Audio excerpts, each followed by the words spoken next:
Okay, I think everybody can see it. Code of conduct for peace. That's what we're doing tonight, right? Now, if I go backwards a little bit, oh, there it is again. Okay, on this poster, as I mentioned before, we're involved with.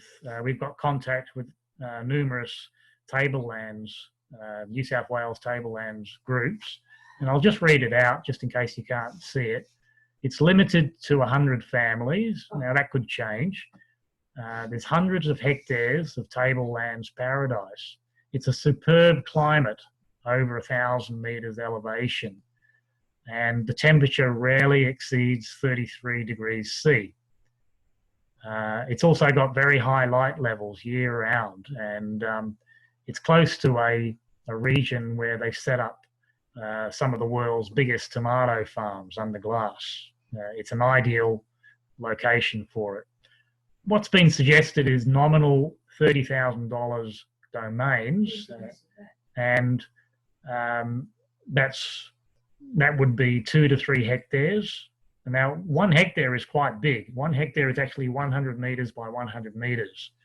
And so they're not small domains. But there's also, for those people that don't have the finances, there's also a $0 option, right? On the other end of the scale, there could be also a $100,000 option or $1 million option. If you really want to get serious about doing this, taking this path and become a, hang on, I'm just admitting someone else. If you want to get serious and you've got finances available to do this, and if you're going to be setting up infrastructure, or you're going to be buying land with a big sum of cash somewhere, you'll never lose on that investment of land. Land is something that won't devalue. Maybe now's the time to get into it before it starts getting picked up too greatly. All right, so to inquire on this initiative, we're suggesting get a Proton Mail, go to protonmail.com and get a Proton Mail, because it's free, but it's also secure, unlike your other emails.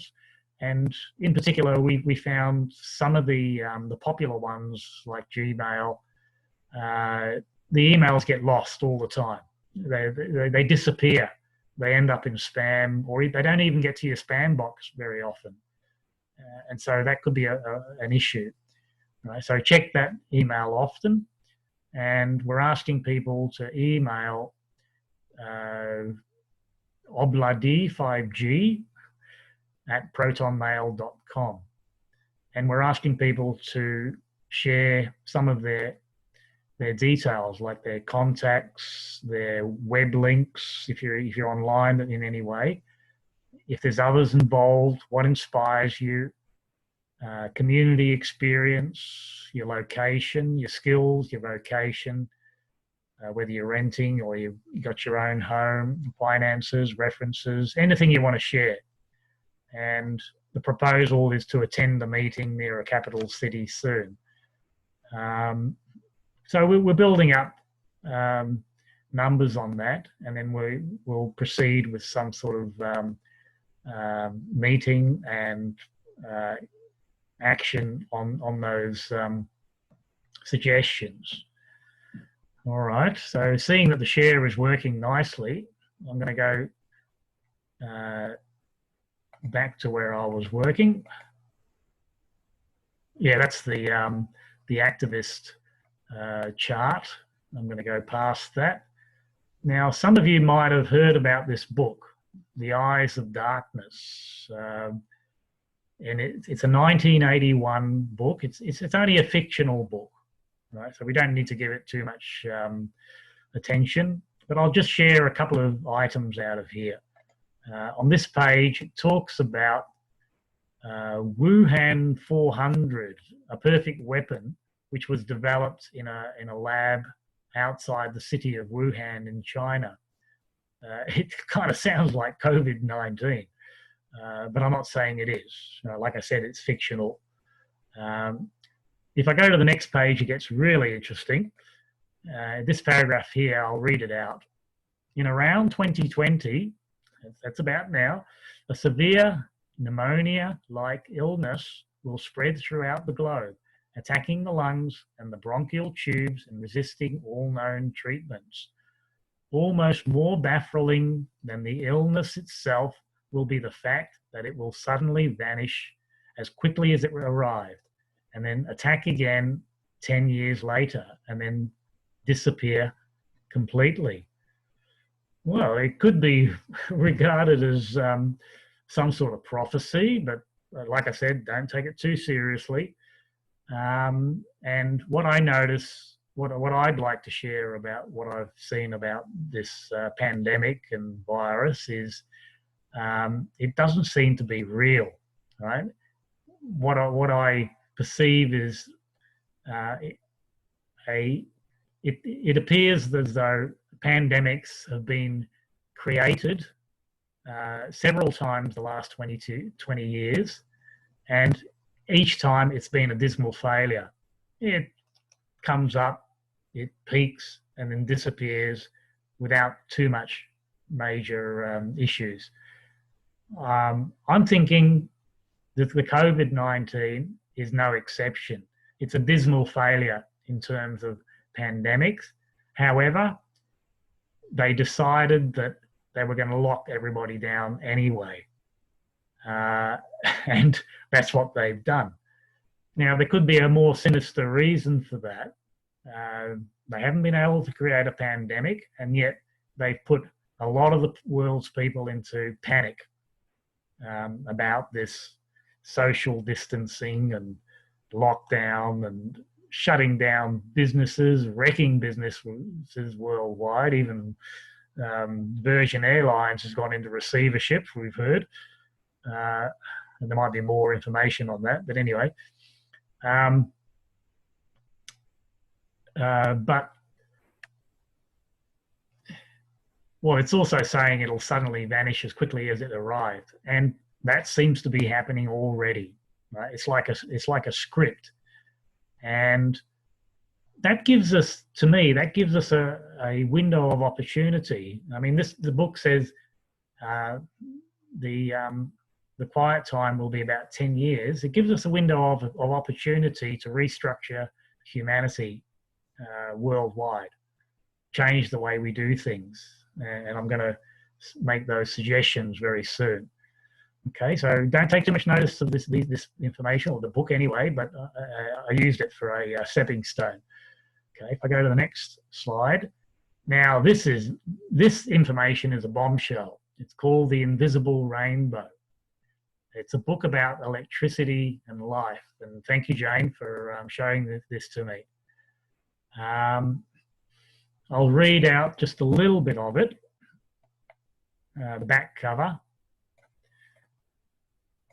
It says, "The Invisible Rainbow traces the history of electricity from the early 18th century to the present, making a compelling case that many environmental problems, as well as the major diseases of the industrialized civilization, that is heart disease, diabetes, and cancer, are related to electrical pollution."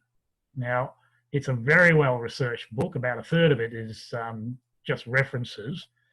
Now, if I go into the body of the book, it tells us that influenza is actually an electrical disease. Some underlying comment. Influenza terrorized whole populations at once without warning and without a schedule. And it disappeared as suddenly and mysteriously as it had arrived. It behaved unlike any other illness and was thought not to be contagious, and received its name because its comings and goings were said to be governed by the influence of the stars. Influence led to influenza, right? And the book shares information that when the sun is very active, cases of pandemics, influenza type pandemics have happened over hundreds of years, right? And this particular chart, I hope you can see it, is very interesting. It shows the influenza deaths per million in England and Wales from 1850 to 1940. Now, prior to the 1880s, the number of deaths were fairly low. When we turned on electricity in 1889, the number of deaths increased dramatically, right? And it stayed with us for several decades. And then in 1918, you've heard about the Spanish flu. The number of deaths shot up, not quite to infinity, but if you can see this, this chart here, the actual figure is 3 or 4 times higher than what you can see. The number of deaths was incredible.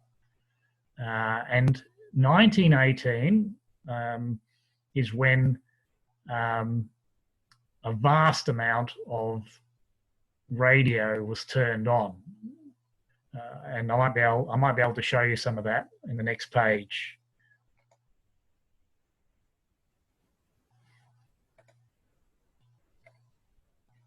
Oh, there's an anecdotal item here. In what may have been an ominous warning, Queen Victoria of England, in residence at Osborne House, her estate at the north end of the Isle of Wight, suffered a cerebral hemorrhage, and died on the evening of January 22nd, 1901, just as Marconi was firing up a new, more powerful transmitter 12 miles away. Now, maybe that's a coincidence, maybe it's not, but it's saying that when they put these massive transmitters fairly close, it may have caused that hemorrhage. But over the page, there's heaps more information in this book. I'm only sharing just small bits and pieces. The entry of the United States into the Great War on April 6, 1917, stimulated an expansion of radio broadcasting that was as sudden and rapid as the 1889 expansion of electricities. And it goes through information on how it affected the bees. And bees, there was a great loss of bees from the hives in one of the yards described here. And that's a cause for concern. Let's go over the page. What have we got here? The pandemic of 1918 struck more than 500 million people, or 1/3 of the world's population. Even the Black Death of the 14th century did not kill so many in so short a period of time.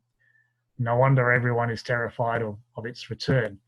Yeah, so what the book also makes a point of is that when these pandemics occur, it's not due to contagious reasons. It happens all at once in all over the world, right? That tells us it's not caused by contagious. It's another cause. And what they're saying, what the book is saying is that it's the radiation which increases, either natural or man-made. It can be natural as well when the sun gets really active.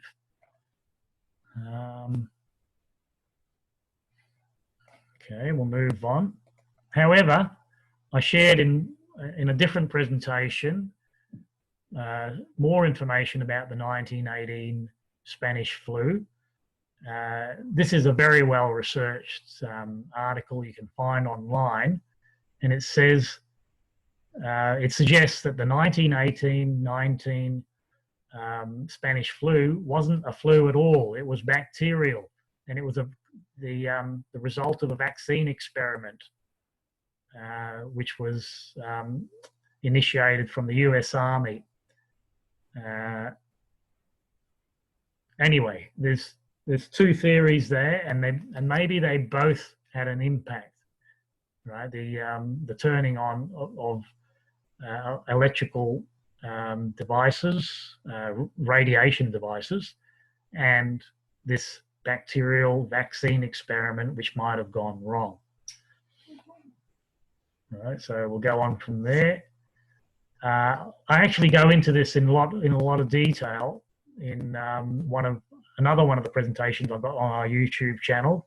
That's the Reverse 5G Global Prayer Talk, and one of the recommendations here is do not take the vaccine. Right, that's not a solution.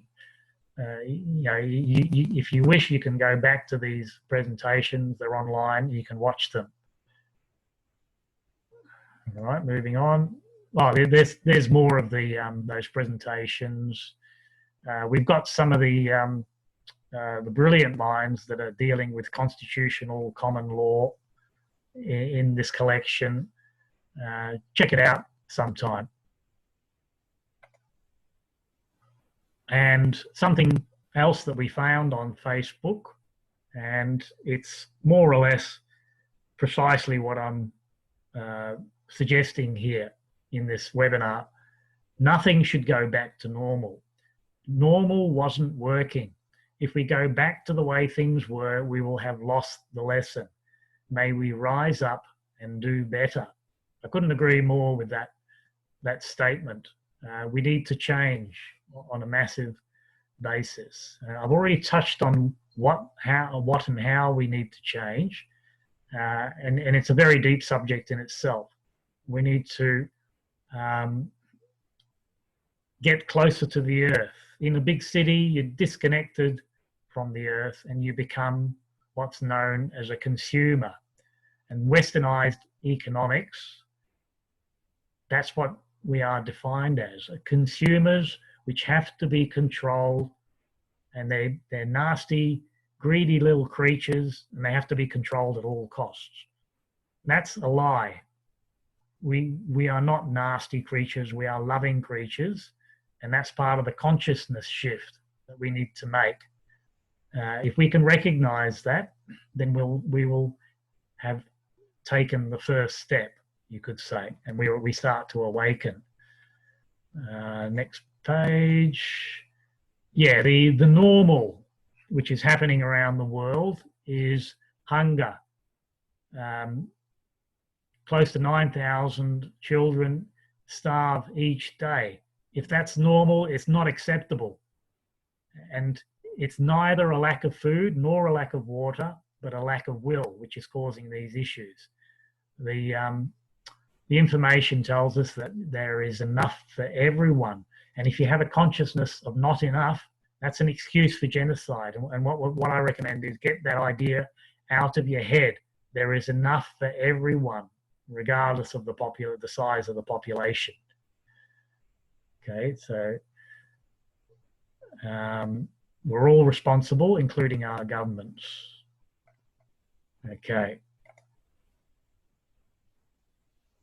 Yeah, this is the Reverse 5G Global Prayer event that we've organised. There's supposed to be another one coming up, but I haven't had a lot of support on it. And basically, the emphasis of the meditation is to focus on the solution, not the problem. That's a very important distinction. Because when you focus on the problem, that's what you get in return. You've got to realize how powerful our thoughts are. Our thoughts create reality, and collective reality, or collective thought, is even more powerful. We need to change the way we think and focus on solutions rather than problems. And it could be related to that activist idea we spoke about previously. Now, the reason why this Reverse 5G Global Prayer event I found so important is because it makes reference to three very powerful documents, very well researched, And the first of these is the Book of Broken Promises. In other words, we were promised high-speed internet into our homes and businesses 20 years ago, and that is fibre, right? Fibre to the premises, fibre to the home, and we didn't get it. We even paid for it, according to this this document, this article you can find online. We were promised, according to the picture, we were promised a really slick sports car, and we got a broken skateboard instead, and that's pretty poor. Where it's the setting up internet over DSL is a very inferior solution because it uses copper. Right? We were supposed to go to fibre, and we didn't. In fact, in the 1930s, when we went to copper, that was tremendously successful around the world. Why can't we do it for fibre? Anyway, I'll go to the next one. This article, equally powerful, and it tells us that fibre offers the most stable and future-proof long-term solution. In other words, wireless should not compete with wired services, fibre or however else you want to do it, because if we addict ourselves to using wireless and use that for a general internet, it's going to clog up, right? Because it's sharing the resource. The resource it's sharing is space, right? You might have 1,000 users all sharing a 5G channel, for example, and it's going to clog up. The other problem with 5G is it doesn't get into buildings. It can't go through glass or even paper or leaves on trees. And so there's been suggestions to set up 5G within the building, and that's a monstrous mistake. Anyway, that's a very powerful document backing that up. And there's a third very powerful document. This has only been recently released from the Institute of Engineers, of Electrical Engineers. I forget what the third E is. This is the most prestigious electrical and electronic engineering body in the world.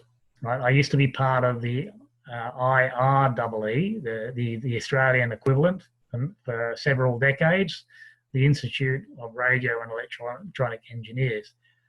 And I'll read out what this report says, which has been released. The current version is 12th of March 2020. It's that recent.